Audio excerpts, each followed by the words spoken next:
Tajikistan. इस देश में 90% मुस्लिम आबादी है और ये देश संवैधानिक रूप से धर्मनिरपेक्ष है, यानी धर्म की स्वतंत्रता इस देश में है। लेकिन यहाँ आप अपना धर्म कैसे प्रैक्टिस करते हो, कैसे प्रमोट करते हो, ये सरकार के कंट्रोल में होता है। हाल ही में तजाकिस्तान ने आधिकारिक तौर पर हिजाब पर बैन लगाया है। तजाकिस्तान की संसद में कानून पास करवाकर हिजाब पर बैन लगाया गया।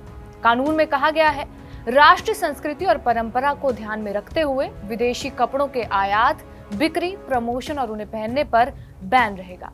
यहाँ विदेशी कपड़ों से मतलब हिजाब से है। तजाकिस्तान के राष्ट्रपति इमोमाली रहमान का कहना है कि उन्होंने तजाकी कल्चर को बढ़ावा देने के लिए हिजाब पर बैन लगाया है और वो लंबे समय से हिजाब का विरोध करते रहे हैं। अक्सर जब भी मुस्लिमों की बात होती है तो एक ऐसी तस्वीर दिमाग में आती है जिसमें महिलाएं हिजाब पहने और पुरुष दाढ़ी और कुर्तों में घूमते हैं। लेकिन कई देशों में इस हिजाब पर और बुर्कों पर बैन लगा हुआ है। आज हम उन्हीं देशों की बात करेंगे जहां हिजाब और बुर्कों पर बैन लगाया गया है और उसके पीछे के क्या क्या कारण है। नमस्कार, मेरा नाम है रिया शर्मा और आप देख रहे हैं TV9 डिजिटल। सबसे पहले बात तजाकिस्तान की ही है। ये पहला मौका नहीं है जब तजाकिस्तान में हिजाब या इस्लामिक ड्रेस पर पाबंदी लगाई गई हो। साल 2007 में भी रहमान की सरकार ने एक आदेश पारित किया था जिसमें इस्लामिक कपड़ों और वेस्टर्न ड्रेस खासकर की मिनी स्कर्ट वगैरह पर बैन लगाया गया था। इसके बाद पब्लिक प्लेसेस और स्कूल में हिजाब पर पाबंदी लगाई गई। अगर कोई ये कानून तोड़ता पाया जाता है तो उस पर 62,000 से लेकर 3 लाख तक का जुर्माना लगाया जाएगा। आगे बढ़ते हुए पहला देश है फ्रांस। फ्रांस पहला यूरोपीय देश था जिसने सार्वजनिक स्थानों पर बुर्का पहनने पर पूर्ण तरीके से बैन लगाया था।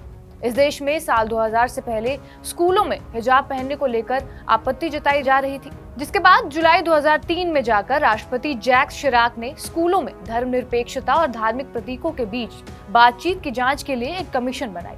इस कमीशन ने कानून का समर्थन किया जिसमें इस्लामी घूंघट, यहूदी किप्पा और बड़े ईसाई क्रॉस सहित दिखावटी धार्मिक प्रतीकों पर बैन लगाया गया। शिराक ने निष्कर्षों को धर्मनिरपेक्षता की भावना में अपनाया और इस कानून को कभी-कभी वेल लॉ के तौर पर जाना जाता है। 2004 में जाकर ये लागू हुआ था और इसके बाद 2011 में चेहरा ढकना भी गैर कानूनी घोषित कर दिया गया। 2024 के पेरिस ओलंपिक्स में भी हिजाब पहनने वाली एथलीट्स को बैन कर दिया गया था। इसके बाद अगला देश है बेल्जियम। फ्रांस के ही नक्शे कदम पर चलते हुए बेल्जियम ने साल 2011 में सार्वजनिक स्थानों पर बुर्का या नकाब जैसे पूरे चेहरे को ढकने वाली पोशाक पहनने पर बैन लगा दिया था। 2017 में इसे यूरोप के कोर्ट में चुनौती भी मिली, लेकिन फिर भी अदालत इस बात पर सहमत हुई कि यह प्रतिबंध एक साथ रहने की अवधारणा और दूसरों के अधिकारों और स्वतंत्रता की सुरक्षा की गारंटी देने की मांग करता है। इसके बाद बेल्जियम ने इस बैन को बरकरार रखा और बेल्जियम में लगभग 10 लाख मुसलमान हैं जिसमें से महज 300 ही बुर्का या नकाब पहनते हैं। इधर कानून तोड़ने वाले लोगों को जुर्माना और इसके साथ 7 दिनों तक की जेल भी हो सकती है। अगला देश है रूस। रूस के 2 क्षेत्रों में मोल्दोविया गणराज्य और स्टाव्रोपोल क्षेत्र के स्कूलों और यूनिवर्सिटीज पर यहाँ पर बुर्का और हिजाब पर बैन लगा हुआ है। रूस ने ये पहला प्रतिबंध लगाया है। जुलाई 2013 में रूस की सुप्रीम कोर्ट ने इस फैसले को बरकरार रखा था। इसके बाद अगला देश आता है श्रीलंका। साल 2021 में सार्वजनिक स्थानों पर सभी प्रकार के चेहरे पर पर्दा डालने वाले कपड़ों पर इस देश में बैन लग गया था। देश की सुरक्षा का हवाला देते हुए श्रीलंका ने ये कदम उठाया था। दरअसल ईस्टर संडे आत्मघाती बम हमलों में 260 लोगों की मौत के बाद 2019 में श्रीलंका में अस्थायी रूप से बुर्के पर बैन लग गया था, जिसके बाद 2021 में जाकर यहाँ पर बुर्के पर बैन लगाया गया। अगला देश है ऑस्ट्रिया। इस देश में साल 2019 में पुरुषों और महिलाओं के बीच इक्वालिटी यानी कि समानता को बढ़ावा देने के लिए 10 साल की उम्र तक के बच्चों के लिए सर पर स्कार्फ बांधने पर प्रतिबंध लगा दिया गया था। ये फैसला अक्टूबर 2017 में लिया गया था, जहां स्कूलों और अदालतों जैसी सार्वजनिक स्थानों पर प्रतिबंध लगा था। अगला देश आता है चीन। इस देश ने 2017 में उरुमकी शहर में बुर्के और चेहरे ढकने वाले पर्दों पर बैन लगाया था। धार्मिक अतिवाद के खिलाफ ये कदम उठाया गया था। जो लोग सर पर स्कार्फ, घूंघट, बुर्का पहनते हैं उन्हें पब्लिक ट्रांसपोर्ट का इस्तेमाल करने की मनाही चीन के इस शहर में है। इसके बाद अगला देश इटली आता है। इटली के कुछ शहरों पर चेहरा ढकने वाले नकाबों पर बैन है। इसमें नोवारा शहर भी शामिल है। इटली के लोम्बार्डी क्षेत्र में दिसंबर 2015 में बुर्का पर प्रतिबंध को लेकर सहमति बनी और ये जनवरी 2016 से लागू हुआ था। हालांकि ये नियम पूरे देश में लागू नहीं है।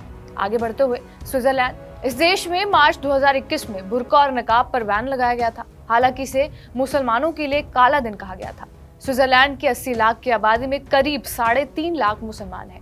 साल 2009 में स्विस न्याय मंत्री रही एवलिन विडमर ने कहा था कि अगर ज्यादा महिलाएं नकाब पहने दिखती हैं तो इन पर प्रतिबंध को लेकर विचार किया जाना चाहिए। ऐसा पहली बार हुआ था जब स्विट्जरलैंड में 26 प्रांतों में से कहीं इस तरह का बैन लागू किया हो। अगला देश अफ्रीका है। साल 2015 में बुर्काधारी महिलाओं ने कई बड़े आत्मघाती धमाकों को अंजाम दिया। इसके बाद चाड, कैमरून के उत्तरी क्षेत्र, निजेर के कुछ क्षेत्रों में और डेमोक्रेटिक रिपब्लिक ऑफ कॉन्गो में पूरा चेहरा ढकने पर रोक लगा दी गई। इसके अलावा कनाडा के क्यूबेक प्रांत में ऊंचे पद पर मौजूद सभी लोक सेवकों के लिए धार्मिक पहनावे की पूरी मनाही है।